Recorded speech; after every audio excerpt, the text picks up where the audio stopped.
Bueno, doy por iniciada la primer clase virtual de mi vida, gente. Así que ténganme mucha paciencia, por favor. Ya tengo unos mates tomándome al lado. La verdad que parezco un loco hablando solo, es algo muy raro. Habíamos planteado la forma de hacerlo virtual por Skype o Zoom o Hangout, alguna de estas aplicaciones que todavía no conozco muy bien, para poder estar presencialmente y hacer las preguntas correspondientes, pero también es una realidad de que no todos tienen la misma disponibilidad de estar en sus casas, tienen que atender a su familia, tienen que estar con sus chicos. Hablando de eso, si llega a llamar mi deber parental, pongo pausa y sigo, pero me pareció la forma más efectiva dejar la clase hecha y que cada uno la escuche cuando pueda o tenga ganas o quiera hacerlo. Aviso por las dudas de que les voy a dejar un par de tareas, dos de hecho, para ya de entrada, aunque sea para que tomen el tiempo de terminar de escuchar la clase. Después se les digo cuál hay, voy a generar un poquito de suspenso. Entonces, estoy tomando mate, por eso me cuelgo a veces. También la idea era filmarme, pero después me di cuenta que no tenía muchísimo sentido filmarme, porque ver mi cara hablando, de hecho vamos a poner ya la presentación, ver mi cara hablando durante lo que dure la clase, no creo que tenga mucho sentido. Aparte me da un poquito de vergüenza, si lo soy sincero. Pero bueno, toca para hoy maltrato infantil. La vez pasada vimos algo de trastorno por déficit de atención e hiperactividad. Acuérdense con las críticas correspondientes a la sobrediagnosticación, a la sobremedicalización, respetando lo que dice el Fórum de las Infancias. Eso si quedó algo por ahí medio pendiente, estaría bueno que lo retomemos. Escríbanme, no sé bien cómo se usa la plataforma tampoco, pero de poco le vamos a ir agarrando la mano. Pero empezamos. Maltrato infantil, entonces. Vamos con la definición. Vamos a considerar primero que un infante, por ley, está considerado como cualquier menor de 18 años. Pero de igual forma, la población con nosotros, que nosotros vamos a trabajar como acompañantes terapéuticos, es una población que ya de por sí, en la gran mayoría de los casos, es vulnerable y susceptible a recibir alguno de los maltratos que estamos viendo acá. Yo me voy a referir a maltrato infantil durante todo el transcurso de la clase, pero no piensen que solamente tiene que ser exclusivo de un maltrato hacia un menor de 18 años. Tranquilamente puede ser hacia una persona con una psicosis, con algún tipo de retraso, con un autismo, con un trastorno de desatención, con Alzheimer. Es muy común los maltratos en tercera edad por los abuelos que están sobre todo en el geriátrico, y muchas veces es un maltrato por parte del mismo personal. Así que o en las familias también, obviamente la sobresaturación de tener que lidiar con algo nuevo que no entienden, muchas veces terminan recayendo en algunos de los maltratos. Yo me voy a hablar de maltrato infantil, pero no restrinjan solamente a maltrato infantil todo lo que les voy a decir en este momento. Entonces, el maltrato es cualquier acción u omisión que pueda llegar a afectar el desarrollo, la dignidad o la supervivencia, o cualquier tipo de facultades, privarlo de libertad, etcétera, etcétera, etcétera, a una persona. Entonces, el maltrato es importante tenerlo en cuenta de que no apareció de la nada. El ser humano es un ser violento de por sí, desde el vamos, y el maltrato existe desde que el ser humano está en la concepción como tal. La idea justamente nosotros es hacer un cambio, un viraje hacia un futuro diferente, con otras miradas, pero para poder hacer un viraje hacia eso, no repetir todas estas cuestiones del maltrato, tenemos que tratar de actualizar lo que está pasando, trabajarlo, para no repetirlo. Hay una frase muy linda que me gusta mucho: lo que no se resuelve se repite. Hace poquito trabajé con un paciente, ya adulto, en donde me decía de que tenía problemas de alcohol, y hablando de estas cuestiones, en un entramado familiar bastante complejo, la madre tiene un problema, y él reincide en el alcoholismo. ¿Y por qué digo reincide? Me corrijo, él recae en el alcoholismo. Esperen que me suena el teléfono. Bueno, llegó el delivery de pañales que estaba esperando. Ahí me estaban avisando que ya estaban abajo. A ver en qué está. Por eso es bueno no hacer la clase en vivo. Bueno, yo les estaba comentando de un paciente nuevo. Se lo voy a hacer rápido, no me voy a detener mucho en esto. Tiene que ver, pero no tanto.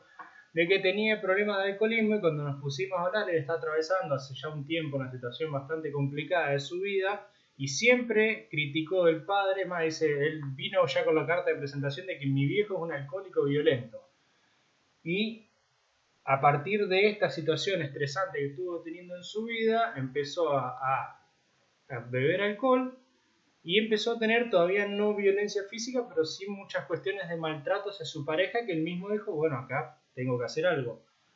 Y hablamos de esta cuestión de cómo ya lo tuvo incorporado esta forma de violencia, en donde no... Me estoy fijando a ver si está grabando bien, porque llega a no estarse grabando y sería un garrón.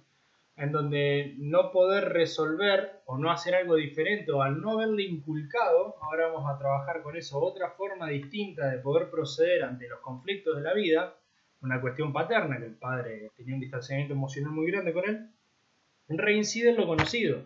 No pudo desarrollar nuevas herramientas para hacer algo distinto. Entonces, nuestro trabajo justamente tiene que ir a la parte de poder trabajar en los tiempos del pasado, presente y futuro. Justamente en el pasado, para hacer una resignificación, para poder liberar todos aquellos montos angustiantes que se fueron generando a raíz de quizás años de maltrato, capaz que hasta desarrollaron algunas huellas traumáticas en el proceso, para poder generar y liberar la angustia correspondiente que representa haber vivido eso, para poder trabajar en el presente, para desarrollar justamente estas nuevas herramientas o tener una contención o desarrollar nuevas relaciones de apego diferentes a las que se venían sosteniendo, para no repetir justamente en el futuro aquellas cuestiones de maltrato que hoy por hoy estamos planteando y evitando tratar. Yo creo que a nivel social esto se está empezando a hablar, pero estamos muy lejos todavía de poder llegar a manejarlo. Hoy por hoy ya estamos criticando algunas cuestiones de maltrato que estaban instauradas desde ya el mismo hecho de hablar del bullying, por ejemplo, de ponerlo en jaque, de no naturalizarlo, es una forma de hacer algún abordaje presente, pero todavía nos queda muchísimo más para seguir ahondando en estas nuevas formas de percibir las subjetividades. Sigamos. Los daños. Cuando evaluamos un daño, siempre tenemos que tener en cuenta que puede ser un daño potencial, que es un daño que está por ser, que el chico está siendo expuesto a una forma de maltrato, pero todavía no se ha conseguido, que el chico tiene posibilidades de ser maltratado. Vamos a hablarlo en un ratito, pero en una casa donde hay violencia conyugal, quizás alguno de los miembros del grupo familiar tiene problemas de adicciones, sea a sustancias, sea a juegos, sea al trabajo. El chico trabaja doble escolaridad, el chico lo llevan como si fuese un trabajo básicamente, a doble escolaridad, sale doble escolaridad, lo mete en inglés, sale inglés, va derecho a la cama a dormirse. Ese chico claramente es potencialmente una persona de que no va a tener un lugar de recreatividad. Acuérdense de cómo hablamos del juego, de la importancia de que los chicos se aburran para desplegar esta creatividad. El chico que no tiene esa posibilidad no va a tener un lugar seguro para canalizar quizá algunas tensiones de su vida cotidiana en el futuro. Pero bueno, acuérdense, algo que está en potencia de es algo que puede llegar a ser. Ustedes a partir de este momento están en potencia de convertirse en acompañantes terapéuticos, si es que me explico. Ahora, cuando hay algo real, ya es algo donde hay una evidencia, ya es algo que se puede ver, ya es algo que se puede percibir de que el chico está siendo maltratado, ya porque hay lesiones físicas, porque el chico está repitiendo maltratos que está viviendo dentro de su casa, porque el chico está aislado y muchas veces privado de libertad, porque el chico recibe castigos que son hasta forzosos y traumáticos, etcétera, etcétera, etcétera. Las secuelas. Las secuelas ya las vine diciendo, puede ser desde todo tipo de secuelas que se le puede llegar a ver, cualquier tipo de enfermedad, discapacidad, inhibición, síntoma, estructuras deficitarias, como por ejemplo la psicosis, quizá puede desencadenarse en este distanciamiento, esta falta de contacto emocional, un autismo si nos estamos hablando en primera infancia. Hay muchísimos destinos para el maltrato y la idea es justamente poder evitarlos a todos. Fatalidades mismas pueden llegar a darse a través del maltrato. Yo en la clase pasada les hablé de Columbine. No sé si no, búsquenlo, ya que están en su casa con la computadora, que fue lo que pasó en el colegio de Columbine en Estados Unidos. Unos chicos que hay una peli que también se la recomendé y la tienen que ver, que es Bang Bang, estás muerto. Hoy les voy a recomendar bastantes cosas.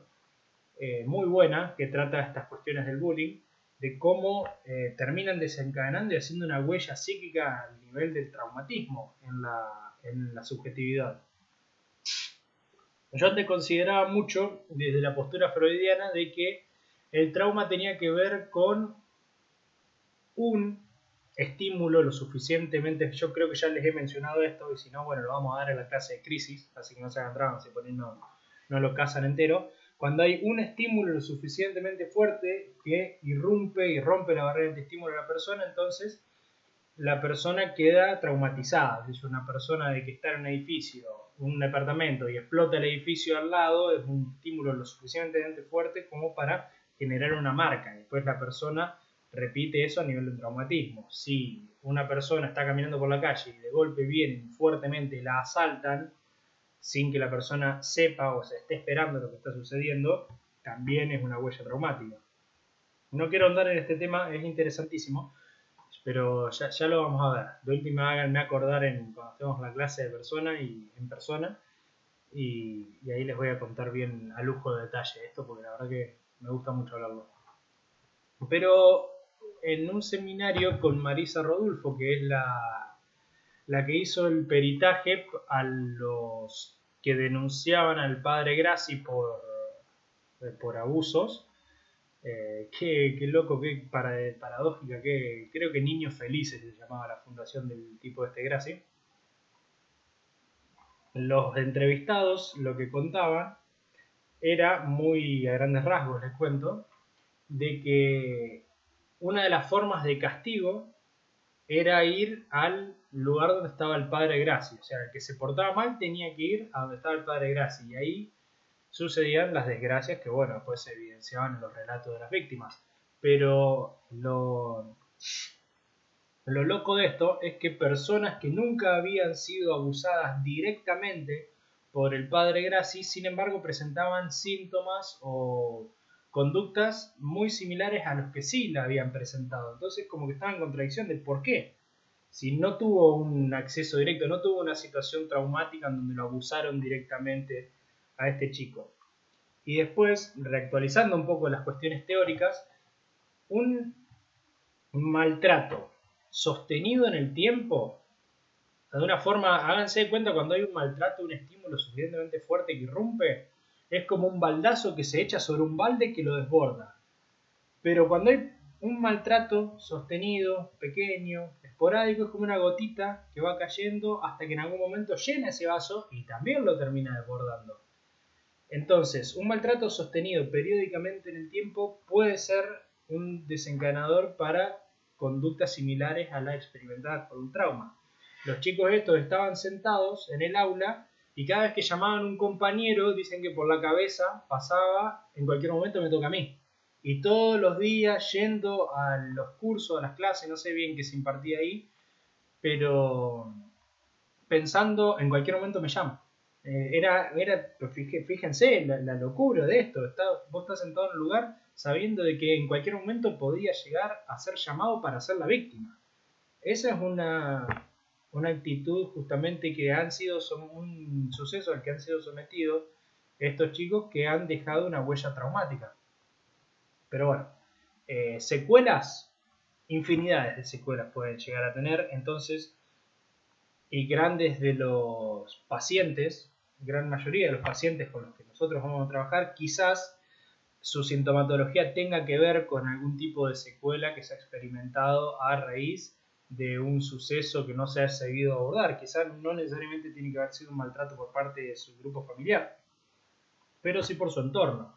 Sea un chico con algún tipo de limitación o discapacidad que le hicieron bullying en todo el tiempo en el colegio, no lo supieron integrar, internalizó ese sello, que lo rotularon, quizás ahí está el autista, está el retrasado, ahí está el que tiene trastorno de desatención, y eso es un maltrato de que la persona fue expuesta tanto tiempo que ya se creyó su propio rótulo. Entonces la idea es movernos de esto, pero bueno, vamos a avanzar.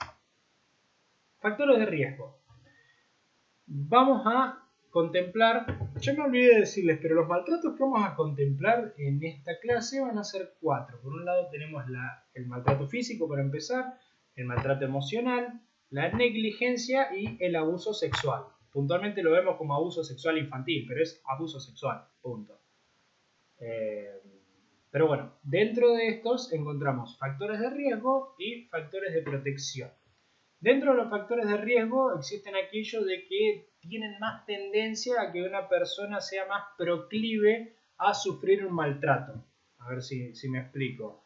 Por ejemplo, si no lo mandan al colegio al chico, si no le dan la nutrición adecuada, si tienen precariedad de vivienda, si tienen un distanciamiento importantísimo con los padres que no le da la contención, las características de los integrantes o de los cuidadores, y como ya les dije, si hay algún tipo de problema de adicción, si hay padres adolescentes que verdaderamente no están en condiciones de poder alojar a un niño en su deseo, entonces si no está la figura, que muchas veces la crianza en estos casos la terminan haciendo los abuelos, si no tenemos esa figura, también hay un riesgoso, brotes de violencias previos que puede llegar a haber, cualquier característica que pueda llegar a someter a un infante o a una persona que está siendo criada a una situación de maltrato puede llegar a ser una cuestión de riesgo. Es difícil hablar solo, les aviso, no es tan fácil. Respuesta de los mismos ante las intervenciones, cómo responden, cómo reaccionan, si reaccionan favorablemente, si reaccionan angustiándose, si reaccionan a la defensiva, si reaccionan negándolo, que muchas veces pasa. Por ejemplo, les voy a dar algo bien concreto. Un chico lo llama al padre, lo llaman del colegio diciendo que el chico tiene tal problemática. Y el padre dice, no, pues desde una negación. No, él porque es así, no, pero en mi casa hace esto, no, pero en mi casa no tiene. No, pero fíjate que todavía no, tiene 7 años y todavía no sabe hablar, no modula para hablar. No, bueno, pasa de que él y la negación justamente.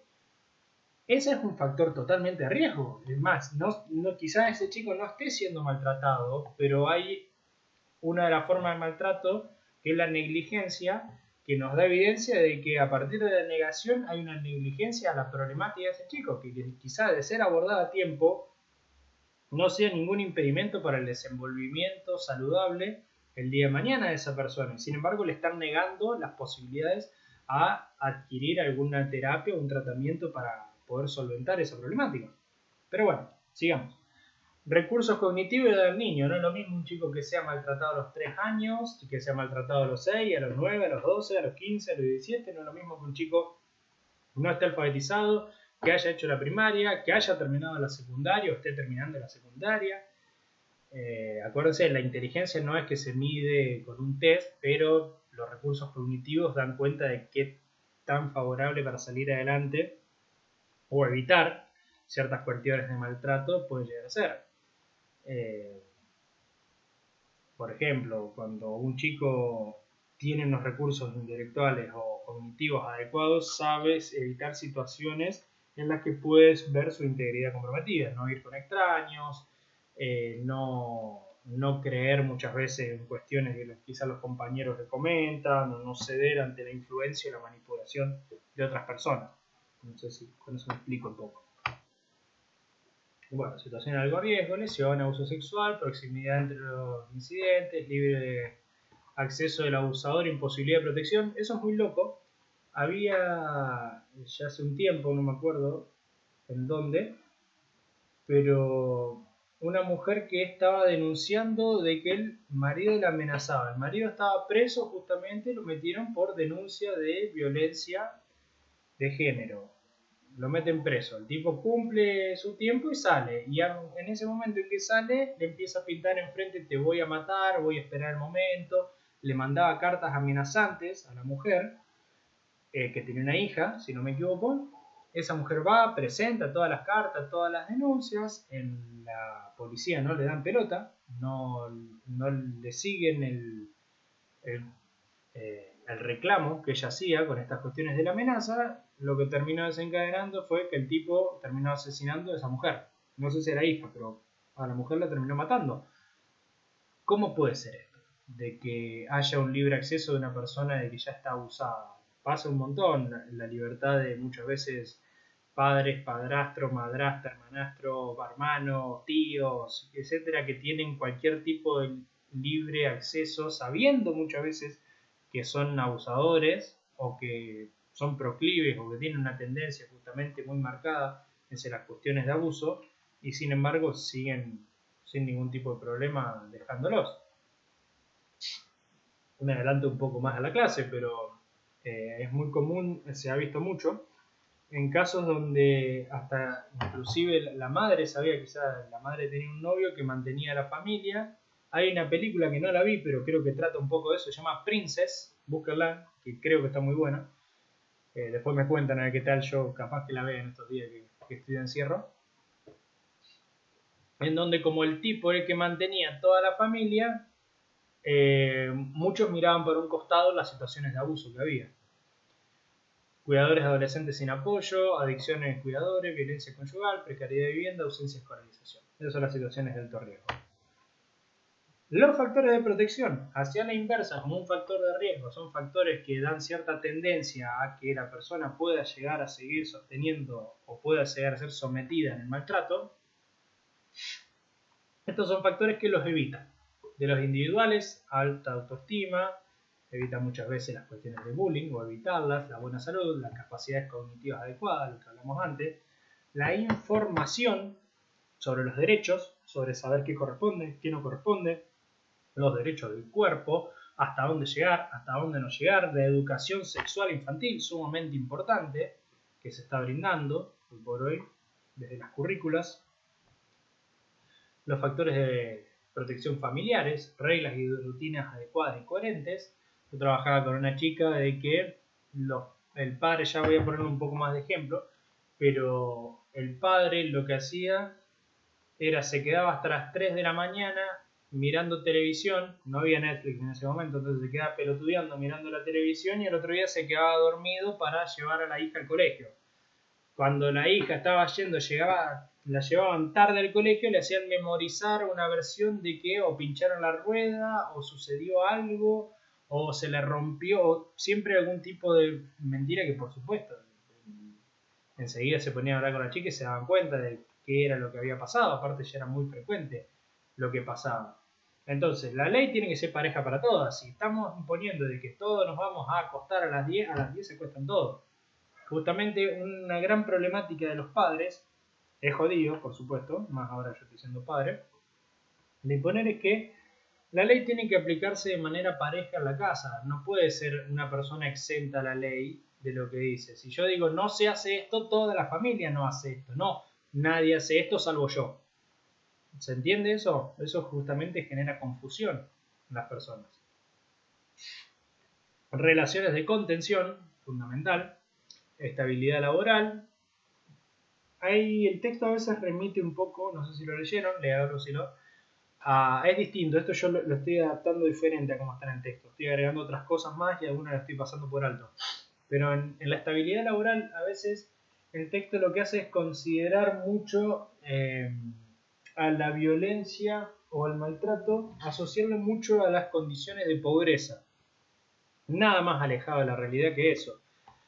La violencia y el maltrato existen en todos los niveles sociales. No tengan ningún tipo de duda con respecto a esto y no asocien justamente a la pobreza a la violencia. Ahora, ¿por qué una estabilidad laboral es un factor de protección? Justamente cuando uno tiene los medios para proveer por lo menos económicamente en el mundo que vivimos, de lo que necesita, siente que tiene una utilidad, siente que tiene un sentido, siente que tiene un quehacer en esta sociedad y se siente reconocido. Eso aplaca muchas ansiedades, inseguridades y angustia.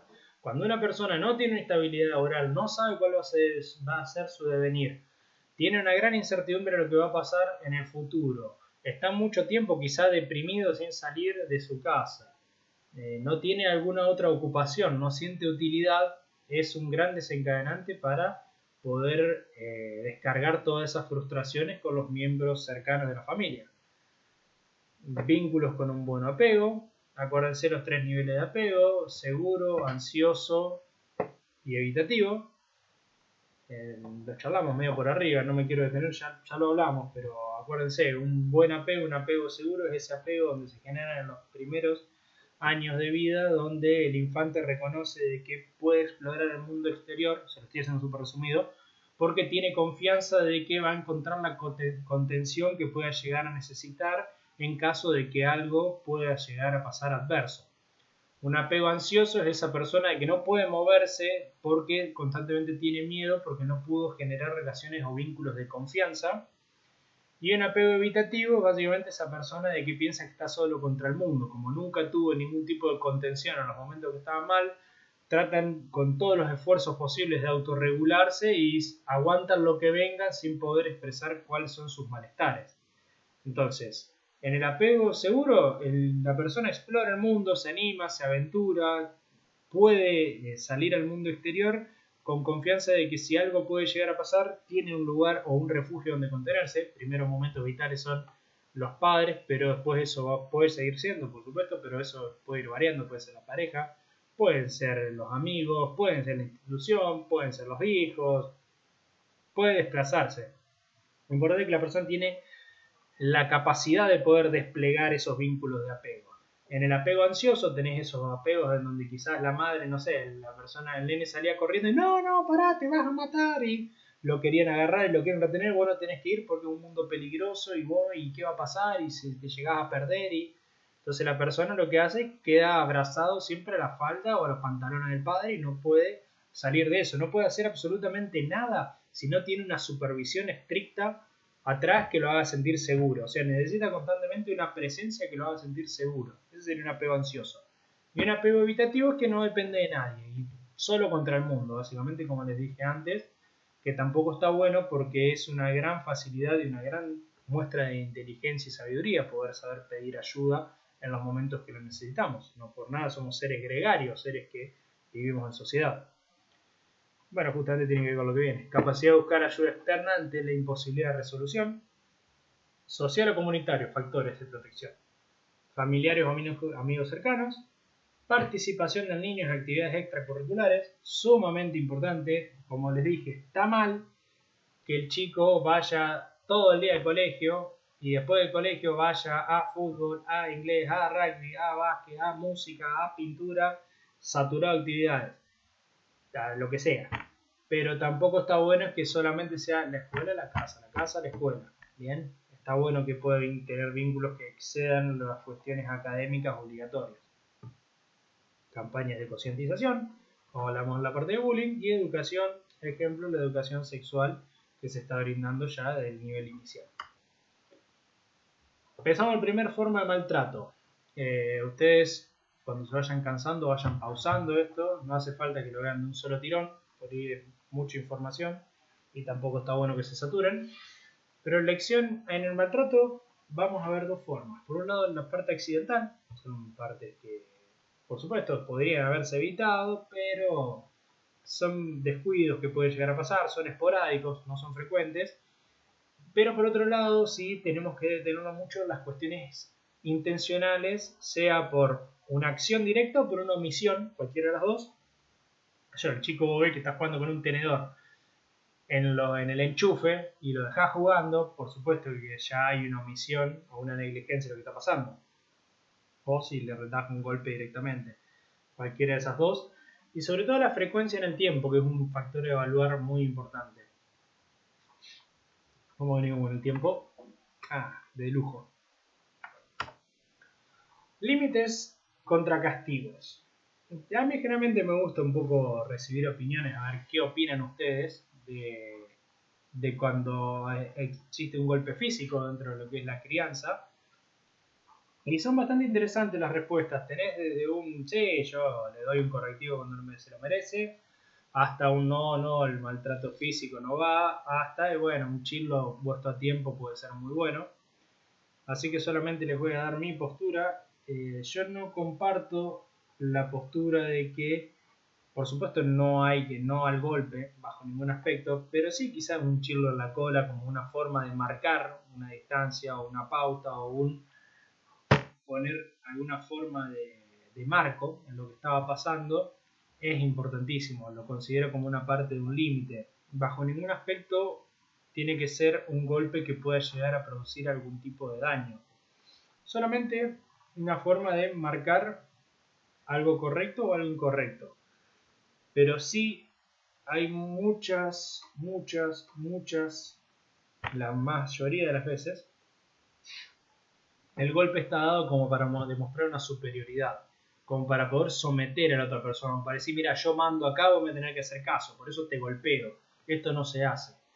Entonces, claro, la persona se cría directamente con un esquema de no respeto, sino de temor. Se maneja no interiorizando el respeto justamente por las demás personas, sino con una cuestión de yo con los que puedo me impongo, con los que no puedo imponerme, trato de mantener esa cuestión de miedo. También es muy relativo, porque si vos a un chico o a cualquier persona le pegás, le estás mostrando que eso no se hace. Le estás marcando clarito que eso no se hace. Ahora, jamás le estás mostrando qué es lo que sí se hace. La idea justamente es poder marcar de alguna forma que no tenga que ver, siempre digo, en lo última opción posible, tiene que ver con las cuestiones que rozan lo físico, pero marcar que hay un impedimento, que hay una castración, que hay un límite, que hay un marco donde esto no se puede hacer, pero si no podés hacer esto, sí podés hacer esto. Estar nene rayando la pared, no. Le voy y lo fajo porque raya la pared. Muy común. Y el chico, claro, listo, sabe que la pared no se marca, pero ¿dónde puede expresar esa necesidad de descarga que tiene? O esa necesidad quizás de artística, creativa que está generando ese chico. Entonces, si yo voy a retar a un chico porque me está pintando la pared, tengo que, en el momento en que dije no a la pared, sí al papel, o a un pizarrón, o una caja, o lo que sea, le tengo que ofrecer algo para que, de un lugar donde sí habilitarlo a hacer esa forma de descarga. Como dice muy claramente, los límites son necesarios en la crianza, por supuesto, para adquirir disciplina, autocontrol y elaboración de un juicio propio. Eso tiene que ver mucho con la construcción de la moral, pero puntualmente con un marco de referencia y de contención propio tiene que tener la persona. Las personas, pongamos el ejemplo de esas que siempre tuvieron lo que quisieron, nunca se le pusieron ningún tipo de límite. Son personas que tienen muchas dificultades en el momento de tolerar las frustraciones que devienen del mundo exterior. En algún momento el mundo siempre nos enfrenta a la frustración. Las personas que han sabido sobrellevar, que han tenido límites en los primeros momentos en su vida, son personas de que van a poder manejar esos límites para depositar esas ansiedades, esas angustias en otros lugares mucho más saludables. Las otras personas solamente se van a quedar en no puedo hacer esto y van a experimentar una gran tensión. Lo ideal es mostrar al chico que si actúa de otro modo tendrá algún tipo de beneficio. Una inversión en golpe sabe lo que no hay que hacer, pero entiende lo que hay que hacer, lo que dije antes. Actitudes, presten atención a esto. En los cuidadores tenemos varias actitudes, muchísimas actitudes diferentes. Por un lado tenemos la sorpresa, en serio le pasó esto, no te puedo creer. Por otro lado tenés la negación, no, pero el juega bruto, se lastimó con otro lado. La mentira, por supuesto, no, yo no le pegué, no sé qué habrá pasado. Por otro lado tenés, se ponen muy a la ofensiva y si vos me estás diciendo de que yo le estoy haciendo esto, a mí como que también esta cuestión nuevamente están atacando. Yo creo que en la actitud fundamental que tienen que tener para poder llegar a explorar, a ver, detectar si una persona puede o no ser un maltratador, y esto también tómenlo con pinzas, pero es la evidencia de la angustia. Generalmente en el relato una persona de que maltrata a su hijo, si verdaderamente no sabe, o sea, está en desconocimiento, no ha sido esa persona la que no maltrata, y le dicen tu hijo es muy probable que esté siendo sometido a X maltrato, va a generar angustia, se lo va a notar, va a haber una movilización interna. Ahora, cuando se lo dicen, salvo que haya unos rasgos de perversión, por supuesto, la otra persona lo va a negar, va a ponerse a la defensiva, se va a enojar, pero o quizás tenemos muchas veces los casos en donde verdaderamente la persona quizás maltrata a la persona, al chico, pero con mucha angustia lo reconoce y esa persona es muy permeable para poder hacer un trabajo. La angustia es una posibilitadora, sea porque nos vemos si verdaderamente esa persona no sabía o desconocía que ese sujeto a su cuidado estaba siendo maltratado, o si por otro lado era esa persona quien estaba maltratando, pero lo hacía como porque no le queda otra, porque tiene una crisis de ansiedad o de angustia en donde explota, estalla, maltrata emocional, físicamente, de la forma que sea, y genera mucha angustia por no poder tener otras herramientas para saber sobrellevar esa situación. Ahí tenemos una puerta, un portón, les diría, enorme para poder abordar un tratamiento con esta persona y brindarle otras herramientas. Siempre dije, la angustia es un gran motor y una gran enseñanza. Hay que saber sobrellevarla y tolerarla, por supuesto, no está bueno estar angustiado, pero si podemos sobrellevarla, abre muchas posibilidades. Los niños. Los niños a veces repiten de memoria lo que les inculcaron, lo que les dijeron que tenían que decir. El caso que agarraba decía, llegamos tarde al colegio, no, vos decirle que pinchamos una rueda en el camino. Le preguntan, ¿qué rueda pinchaste? Y ahí no saben qué decir. O dicen muy memorísticamente, te das cuenta que está diciendo todo memoria. O no hay coherencia, que te dice, no, pasa que estaba corriendo y me pegué en la rodilla, pero la lastimadura la tiene en la cara. ¿Cómo puede llegar a hacer eso? Se puede, es sencillo evidenciar cuando un chico está encubriendo o no está encubriendo. Lo importante es no confrontarlo con lo que está pasando, no hacerle sentir la angustia. Si este niño se da cuenta, tampoco mostrarle a decir te estoy creyendo y está todo bien, pero no agarrar y decirle, no, mirá, decime la verdad, no buscarlo, no confrontar muy directamente o muy bruscamente. Abrir la posibilidad de decirle, mirá, me suena raro, si vos querés contame, yo te voy a entender lo que pasó, o mirá qué raro, che, no sé, pues fijate, la próxima presta más atención a qué cubierta fue, pero desde una forma más, desde la contención. No tiene ningún sentido que nosotros pongamos en jaque el discurso de una persona que está siendo maltratada, sea o no un niño o quien sea. Solamente brindarnos a disponernos de nuestra contención para lo mismo. El acompañante, y bueno, lo que dice ahí, al ya estar presente en un tratamiento, si hagamos de cuenta de que el maltratador es una figura dentro del círculo cercano, lo que hace es poner una referencia de que esta persona, de que este sujeto que está recibiendo un maltrato, está siendo visto por alguien, de que está siendo seguido un tratamiento, de que hay una movilización que se está haciendo para que esta persona salga adelante y deje de sufrir lo que está sufriendo. Entonces, no tenemos que ser vigilantes, pero ponemos un marco. Por otro lado, lo que tiene que hacer el acompañante es brindarse como un soporte de contención para que la persona que está siendo sometida a un maltrato pueda canalizar eso que le está pasando, pueda descargarlo y pueda no seguirlo repitiendo, no seguirlo permitiendo ni repetirlo a un futuro en otro momento. Es sumamente importante la confianza que se tiene que dar y el vínculo, pero tiene que ser un vínculo en donde no sea forzada no es que vos lo tenés que el paciente se tiene que confesar con vos como si vos fueses aquella persona encargada de mitigar o desaparecer su angustia.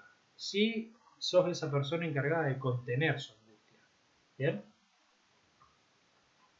Otra forma de maltrato, emocional. Este es más difícil de evidenciarlo, ¿por qué? Primero porque el chico lo naturaliza, sabe, bueno, todos los chicos de cierta forma que son maltratados de muy chicos naturalizan estas formas de maltrato, pero en esto se ve más todavía porque hay veces, por ejemplo, de que una persona maltratadora que fue maltratada emocionalmente es muy común que maltrate emocionalmente a los otros, a sus pares. Ahora, cuando va a trabajar en algún tipo de terapia, vemos que el chico te trata de un divino, es un amor el pibe. Nunca le ves ninguna forma de maltrato, nunca le ves ninguna forma de denigración ni de falta de respeto hacia un adulto, se porta espectacular. Entonces, acuérdense, muchas veces nosotros como estrategia terapéutica a veces lo que hacemos es salir a buscar estas cuestiones sintomáticas que traen algunos problemas, sobre todo de inserción en algunos ámbitos, y vemos que el chico no hace ningún síntoma con lo que nos relatan en la escuela que hace con los otros compañeros, y nos llama la atención.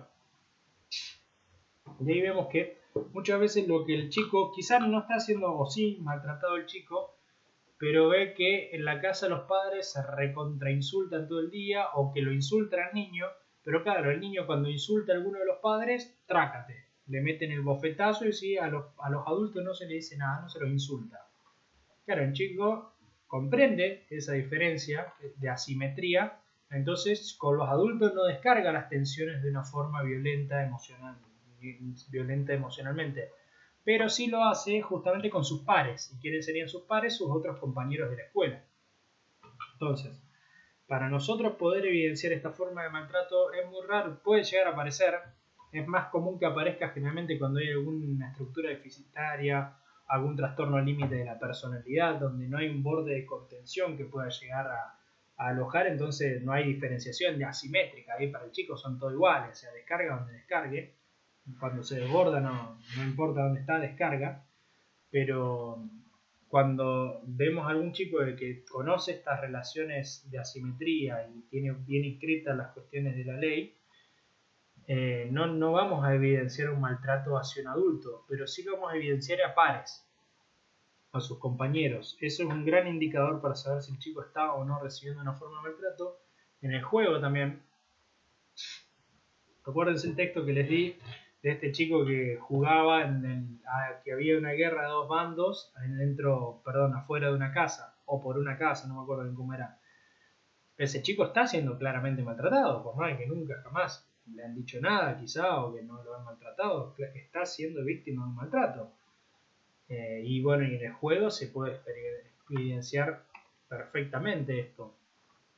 También en situaciones de estrés, que el chico tiene que hacer una prueba y ve que no llega con el tiempo, hay veces que tiene exabruptos y vos decís, ¿para qué pasó acá? ¿Por qué? No reaccioné tan mal, no pasa nada, no es para tanto. Yo tengo un chico que estoy trabajando, un adolescente, que verdaderamente, bueno, y un adolescente también tengo uno de la facultad, no me acuerdo, ese ya hace rato que no lo veo, de que desaprueban y verdaderamente es una crisis, no es una crisis importantísima, se ponen pero muy mal, es más, cuando el chico este llegó al punto, como estaba en sus primeros momentos, que sacaba un 8 y se enojaba, así que fíjate al punto de la exigencia que cargan consigo mismos, y esas son cuestiones de exigencia que se han transmitido quizás inconscientemente por esas figuras de crianzas en los primeros momentos, o el chico una forma de demostrar que está a la altura, se pone esos estándares de donde tengo que cumplir exactamente y de manera perfecta con los deberes que tengo. Es una gran presión y esa presión viene a raíz del maltrato.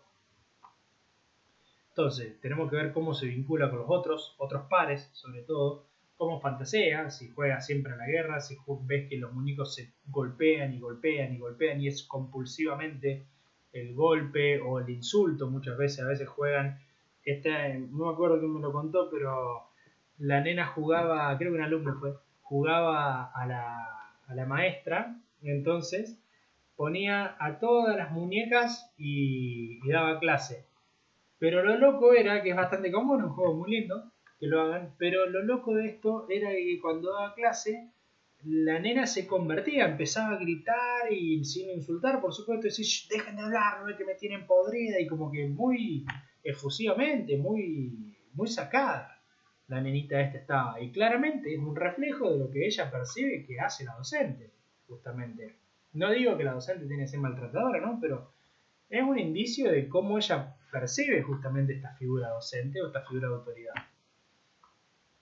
Otra cuestión, sus conductas son acordes a su momento evolutivo. Hay chicos que con 8 años me venían a hablar con planteos existencialistas como si tuviesen, no sé, 30 años. Son niños adultizados que los han tratado toda la vida como si fuesen adultos. Otra película para ver, ya se las recomendé, Un monstruo viene a verme, muy importante.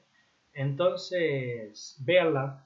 Entonces, como que hay un trato inadecuado con el chico. Muchas veces lo que pasa es que exigen cosas a los chicos que ellos mismos no inculcaron.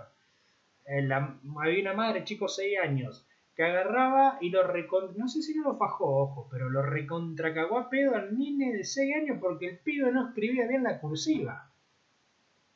Y tuvimos que tener una intervención. Primero ya le dijimos, mirá, primero que la cursiva se empieza a aprender en segundo grado y recién en tercero, ponele que sea necesario. Pero si el pibe no escribe en cursiva, lo alentamos a que escriba en cursiva, pero no maltratándolo a que escriba en cursiva. Pero igual, no tenía una adecuación de los procesos de aprendizaje de ese chico. Fíjate que a los 6 años ya le estaban exigiendo que escriban una letra que todavía era muy complejo para que lo pueda llegar a aprender. Los chicos con mucha facilidad, ponerle que te pueden llegar a aprender a los 6 años la cursiva, pero no es una obligación bajo ningún aspecto. Es una sobrepresión que lo tengan que saber eso. Bueno, entonces en el cuidador, fíjense si denigra, si culpa, si rechaza, si deja algunas necesidades, qué sé yo, el chico está con dolor de estómago hace una semana y que no, pero ya se le va a pasar y no, yo tengo que hacer tal cosa, no te puedo llevar o no te... Uy, esta se me ocurre importantísima. Cuando yo era profesor de básquet había un par, pero pues sobre todo un chico que me acuerdo que lo tenía yo que acompañar siempre a la casa porque la madre se olvidaba de irlo a buscar. La madre agarraba, se ponía a hacer otra cosa y se olvidaba de irlo a buscar, lo depositaba básicamente. Después el nene llorando ahí, yo me acuerdo que un par de veces esperamos. Siempre llegaba tarde o se olvidaba de ir directamente. Entonces teníamos que yo acompañarlo a la casa del nene, tocar timbre para recordarle a la madre que la clase había terminado. Hacía las hamburgueseadas, cada tanto hacíamos una hamburgueseada cada 3-4 meses, y siempre se olvidaba de llevarlo al chico o no lo llevaba directamente, justamente atendiendo sus propios intereses por encima de los de su hijo. Entonces, categoría: falta de disponibilidad emocional, esto que no tengo tiempo, no puedo, tengo que hacer tal cosa, otro día, y se la patean. Atribución de características negativas, no, ves que no servís, no sos bueno, me cagaste la vida, eso lo he escuchado mucho, lamentablemente. Interacción incoherente o inadecuada, cuando tratan al niño directamente como si fuese un adulto o como si tuviese ciertas herramientas que todavía no puede llegar a reconocer, o cuando se vinculan desde un lugar que el chico no lo reconoce. Cualquiera puede ser el ejemplo donde verdaderamente no se reconozca la subjetividad, tiene que ver con el cuarto punto. Fracaso al reconocer la individualidad del niño, al chico. Otro les voy a recomendar. El mal menor, esta serie, yo ya hace rato la vengo recomendando, el capítulo de Pedro, mírenlo. Al pibe le gustaba bailar, le gustaba escribir, y queda del padre, le regala una pelota o qué sé yo, el chico se viste en una remera rosada, no pasa en eso, pero le dicen, no, eso es de gay, ponete otra cosa, no le reconocen los gustos de ese sujeto. Y fracaso al orientar la integración social, en donde no permiten el vínculo con otros pares o que se relacionen con otras personas, no lo sacan de la casa, el chico está todo el día encerrado. Negligencia, espero que no estén cansados. O sea, le voy a meter no sé si meterle más pata o hablar más lento. Muy nuevo soy en esto. Va a ser parte de su tarea, así que presten atención. Van a tener que entre otras cosas hacer una crítica constructiva, por favor, pero me digan a ver qué fue lo que más le gustó de esta modalidad y qué es lo que debería cambiar en esta forma de dar las clases, darlas por separado, por bloques.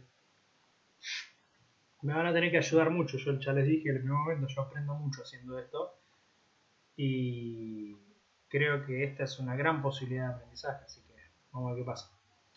Negligencia. La negligencia tiene que ver con la omisión justamente de aquello de que el niño o el sujeto necesita en cualquier área para su supervivencia, salud, educación, desarrollo emocional, la alimentación, la vivienda, cualquier tipo de condición de vida necesaria para los derechos del niño.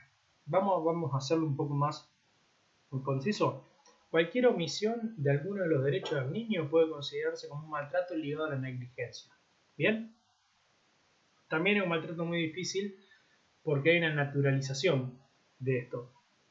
Ahí es donde socialmente es muy importante la información y brindar herramientas para que el niño sepan cuáles son sus derechos. Negligencia física, un chico capaz que no sé, que tiene el hombro lo tiene lastimado hace ya un mes, o el oído le está supurando, o tiene un ojo con conjuntivitis o derramado y no está teniendo atención médica, o está, bueno, tiene que ver con el tercer punto, pero o que viene con una fractura o tiene una lesión sin atender. Emocional, en donde el chico quizás está con ansiedad, está con fobia, está con síntomas, está con cualquier tipo de sintomatología y no se le da el tratamiento que correspondería. Educacional, donde no concurre en una institución educativa. ¿Qué efectos? Bueno, si un chico no es lo mismo que un chico aprenda a leer a los 6 años que a los 9 o a los 10. Por supuesto que esto va a tener algún tipo de retraso evolutivo, madurativo, baja autoestima, sentimiento de no ser deseado, distanciamientos, delincuencia, adicciones y fuga.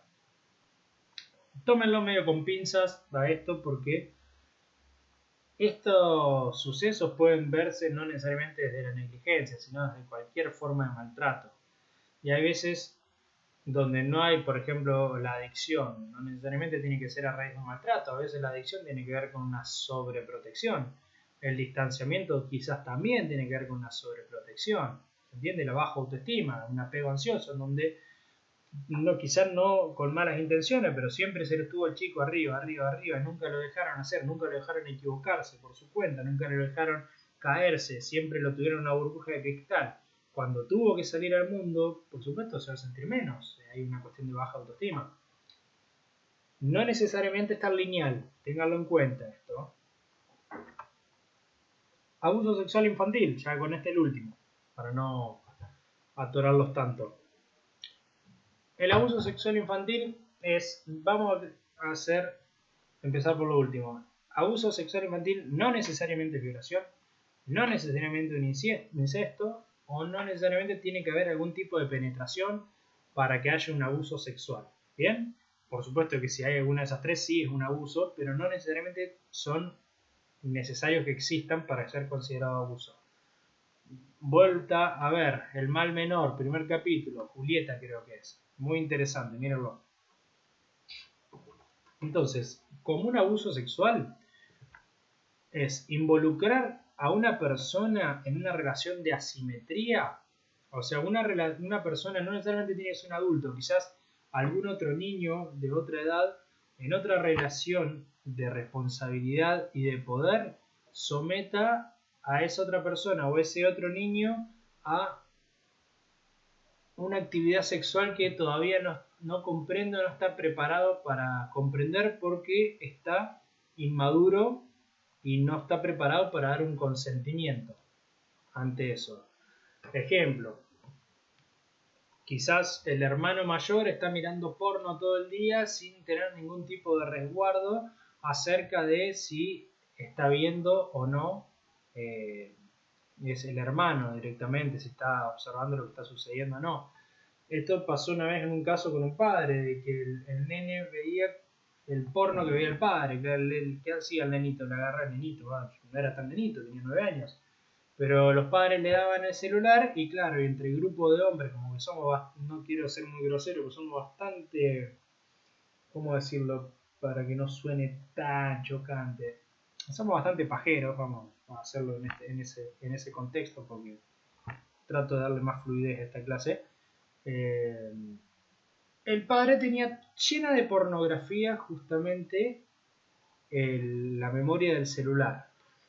¿Qué hace el nene? Agarra el celular, pero el nene, cuando no lo veían los padres, se ponía a ver los videos pornográficos que tenía el padre guardado en el celular. ¿Qué hacía? Repetía justamente o trataba de imitar esos videos pornográficos que verdaderamente todavía no los entendía muy bien, con sus compañeros del colegio, compañeros, compañeras, compañeres, díganle como quieran, pero replicaba esas situaciones que podía evidenciar con sus compañeros. Eso es un abuso, justamente, no estás protegiendo al infante de la sexualidad adulta. No sé si me explico. Indicadores específicos: desgarros, lesión en parte, cualquier tipo de evidencia que es algún tipo de embarazo adolescente, pero te diría preadolescente, chicas de 12, 13 años que puedan llegar a estar embarazadas, y cuando ves, no están embarazadas de un chico de 12 y 13 años, sino que están embarazadas que fue un chico de 17, 18, 25 y sigamos sumando para arriba, ¿no? Súper específico, por supuesto, ese indicador. Pero sí, también tenemos muchos indicadores inespecíficos en donde por ahí aparecen fobias inexplicables. Quizá el abusador de este infante, no sé, tenga bigote y esta persona en un momento ve una persona con bigote y entra en crisis y capaz no lo conoce, nunca lo vio. Pero ese rasgo característico le entra en resonancia con esta figura del abuso y queda en un episodio de crisis. Rechazo al contacto físico, trastornos alimenticios, regresión, empiezan nuevamente con enuresis, mucho, empiezan en incontinencia de esfínteres, empiezan con conductas de autolesiones. Es muy común las autolesiones también en personas que han sido maltratadas, y es muy jodido también cuando la persona, más allá de estar siendo maltratada de una parte del abuso, está siendo maltratada también en situación de amenaza, en donde no lo cuenta porque dice que no le van a creer, dice que va a separar la familia, dice que ella es la culpable o él es el culpable. Es muy complejo ese tipo de casos. En la infancia temprana, conducta autoerótica, temores, maltrato del cuerpo. Ya en el preescolar aparece el relato, empiezan a hablar, me tocó en tal o cual lugar. Por eso es sumamente importante la educación y los derechos, la educación sexual primera infancia y los derechos del cuerpo. Sexualización precoz, manipulación convulsiva, trastorno del sueño. Tengan mucho en cuenta, vamos a adelantar, ahora vuelvo hacia eso. Hay un eje que en el texto se menciona como uno de los indicadores más patentes que puede llegar a haber, es la hipersexualización, como un indicador de un abuso. Y tómenlo con pinzas esto, por supuesto de que es algo como para llamar la atención, pero los chicos históricamente están interesados en la sexualidad, sobre todo construyen muchos mitos acerca de lo que es la sexualidad, cómo eran los niños, cómo llegan los niños, por qué unos tienen pene, otros tienen vagina, etcétera, etcétera, etcétera. Y empieza una exploración a partir de eso. Es normal, también empiezan a descubrir zonas erógenas en su cuerpo, sea el ano, sea la vagina, el clítoris, el pene, en donde empiezan a tocarse todo el día y empieza a haber unas conductas autoeróticas. Entonces yo, capaz que la nena le dice, lo llama al nene y le pide que haga pichí porque quiere ver cómo es esta diferencia anatómica que tienen entre ellos. Capaz que la nena se sienta al borde de una silla y empieza a frotarse como una forma de obtención de placer. Capaz que empieza a querer desnudar a las muñecas. Capaz de que le hace un huequito de la vagina a la muñeca porque ve que las muñecas tienen vagina, la nena tiene vagina. Eso no necesariamente tiene que dar cuenta de que esa persona ha sido sometida a un abuso sexual. Lo que nosotros tenemos que prestar especial énfasis para poder llegar a detectar si hay un abuso sexual es no el interés que la persona tenga hacia esa diferencia anatómica de los sexos o hacia la sexualidad en general, sino cómo esa persona se acerca a lo que es la exploración. No es lo mismo de que un nene le dice a una nena, ¿me mostrás la bombacha? No, listo, quedó ahí, hasta un nene que diga, no, no me mostrás, fuerzo y te trato de someter para yo verlo, o te trato de manipular de alguna forma, o te trato de engañar, o la forma de que sea, o sea, no es quizás lo que quieren llegar a acceder, sino el cómo acceden a ese conocimiento. Creo que el método por el cual un chico trata de investigar o trata de, porque muchas veces, y acuerden, esto lo vimos en la clase de juego, los niños repiten los niños también, los adultos también, repiten aquellas situaciones que fueron vividas pasivamente de manera activa y sobre todo aquellas situaciones traumáticas. Entonces, la idea es poder observar si esa persona está muy interesada en estas cuestiones de la sexuación, cómo se acerca a esa sexualidad. Se acerca manipulando, se acerca coercionando, se acerca espiando, se acerca de una forma violenta, pasiva, agresiva.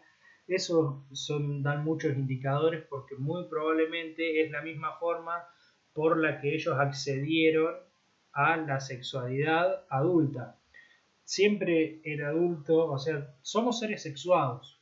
Eso, de hecho, lo que nos constituye como seres humanos es que somos seres sexuados desde los primeros momentos de la sexualización infantil.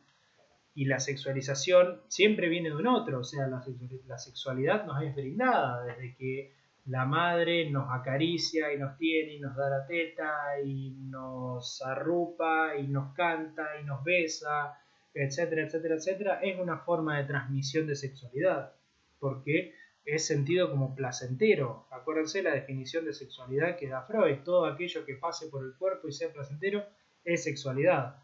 Ahora, en este tipo de casos, generalmente son casos donde generan situaciones traumáticas, ya no hay una transmisión de sexualidad, sino hay una intromisión de la sexualidad adulta en el infante o en la persona vulnerable.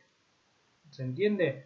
Entonces nosotros tenemos que observar cómo, si es el caso que haya, es un indicador, cómo esa persona se entromete en la sexualidad de otra persona o trata de intrometerse en la sexualidad de otra persona, generalmente pares. ¿Bien?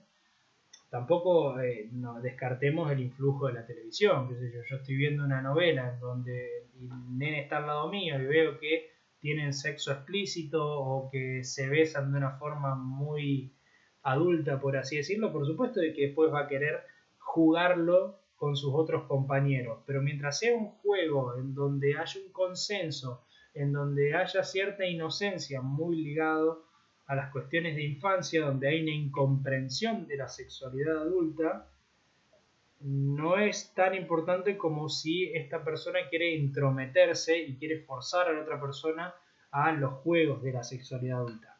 ¿Me explico? Y si no me explico, bueno, mándenme un mensaje y después avísenme. Entonces, secuelas, preadolescente, dificultad de aprendizaje, retraimiento, coerción sexual, lo que les dije antes, depresión, fundamental, desconfianza. Muchas personas que han sido abusadas después les cuesta mucho entregarse a disfrutar de la sexualidad, generalmente muchas veces con sus parejas. Tienen muchas limitaciones al encuentro de la sexualidad, que la sexualidad es importantísimo. Una persona saludable es una persona que puede gozar plenamente de su sexualidad, que puede disfrutar de su cuerpo y disfrutar del placer. Acuérdense, sexualidad no solamente el coito, sino sexualidad es cocinar, es sexualidad. Si está imbuido de un acto de poder sentir algo placentero en eso. Cualquier encuentro, un abrazo, una caricia, hasta una pelea puede llegar a ser sentida como sexualidad, por supuesto de una forma nociva, pero es sexualidad. En el adolescente ya está el relato, ya hay un registro de un abuso. Tenemos que ver si está o no encubriendo a alguien, si puede mencionar abiertamente quién fue o si sigue encubriendo esta cuestión de sexualidad. Miren el capítulo de Julieta, es muy bueno, habla mucho de esto. Entonces, la actitud del agresor a veces pasa de que generalmente quieren estar presente. ¿Y qué te dijo? ¿Y qué no dijo? ¿Qué contó? ¿Y qué no contó? Y yo quiero estar presente porque tengo mi derecho y porque es mi hijo o ya está mi responsabilidad, etcétera, etcétera, etcétera. Negar el componente sexual, no, pero eso es cosa de nene, yo también jugaba, o yo conocí, eso es algo que se hace. Amenazar a la víctima, sea como sea, o decir que es fantasía del niño. Importante, siempre agradecer la confianza. Siempre es muy importante agradecer la confianza a una persona que pudo volcar, que pudo animarse a contarnos aquel malestar que está sucediendo. No hay que desvalorizar el esfuerzo que una persona hace al contar esto y la valentía que está teniendo. Muy importante. Pero también tenemos que tener en cuenta de que estamos en una relación de contención y que estamos en un trabajo profesional. No digo que el acompañante no se tiene que angustiar, porque realmente que cuenten un suceso, un abuso, es angustiante, te atraviesa el cuerpo de una forma u otra, es muy angustiante, pero nunca hay que sobrepasar emocionalmente al paciente que nos lo está contando. Si vemos que el paciente lo está contando y está angustiado, no podemos ponernos a llorar nosotros porque el paciente no va a estar conteniendo a nosotros. No digo que el acompañante no pueda llorar, pero no desbordarse nunca para superar emocionalmente al paciente. Siempre el acompañante tiene que ser la figura de contención, no la figura contenida. Más en estos casos, a veces como estrategia terapéutica es importante hacer una ficción de que otra persona nos contenga, pero este no es el caso. Es muy artesanal el laburo, acuérdense. Nunca incitar. Si contó hasta ahí, bueno, podemos ver si tiramos un par de centros y sigue contando, pero no, si se cerró, no, listo, ya estaba hasta ahí. Respetar los tiempos de la otra persona, no asombrarse, ni disgustarse, ni cebarlo más, ni no me conté esto que no me gusta. No darle más relevancia que la persona está diciendo. Si el chico te está contando, dice, che, pero esto es muy grave lo que te pasó. No hacer eso. Nunca obligar a mostrar las marcas ni lo que está diciendo. Acuérdense, siempre por la tangente. Nunca abordarlo directamente ni confrontar a esta persona. Siempre por la tangente. Si nosotros tenemos sospecha, no decir, no ve que te está abusando, mirá donde tenés esa marca. Agarrar y si tiene una marca en un lugar comprometedor, y decir, oh, pues mirá qué raro que te caíste al piso y te golpeaste el hombro donde no. Es raro, pero bueno, o sea, como que ir siempre buscando las tangentes, nunca abordarlo de manera directa. Es el temor propio de la víctima, por supuesto. Aspectos legales. Vamos a darle mucha relevancia a estos dos, por más de que en caso, generalmente nosotros vamos, acuérdense las leyes, a trabajar en personas con un certificado de discapacidad. Puede ser que no, pero lo más probable es que sí. Podemos hacer la denuncia, pero no somos nosotros los encargados. Muchas veces tenemos la pregunta, ¿y está siendo abusado? ¿Y no está siendo abusado? ¿Y yo veo rasgos? ¿Y no veo rasgos? ¿Y no sé qué hacer? Nos sentimos en una posición muy comprometida. Nosotros no somos encargados de confirmar o de probar una sospecha. Tengan eso en cuenta. Ahí es donde cobra importancia el equipo terapéutico. Nosotros en el equipo terapéutico tenemos que evacuar todas esas sospechas, esas ansiedades, esos disgustos, eso que estamos nosotros pensando que puede llegar a estar pasando. La responsabilidad nuestra es notificar al equipo terapéutico, sí o sí. No somos nosotros. Después habrá un abogado, el psicólogo, el psiquiatra, el asistente social. Si por ejemplo vamos a trabajar dentro de lo que es la parte de niñez, no me sale el nombre, la dirección de niñez, es muy probable de que en muchos casos ya cuenten con ciertas cuestiones legales que están armados y haya asistentes sociales. Entonces el asistente social va a enterarse de esto que le hicimos, pero no es que nos van a mandar al frente ni van a decir el acompañante me dijo esto, sino que hay muchas formas de comprobar si una persona está o no siendo abusada. Nuestro compromiso es notificarlo dentro, como mínimo. Después el compromiso lo podemos tomar nosotros. Si vemos que estamos solos y una persona quiere elevar la denuncia a la comisaría porque esa persona tiene certificado de discapacidad, está inhibida en hacerlo, bárbaro.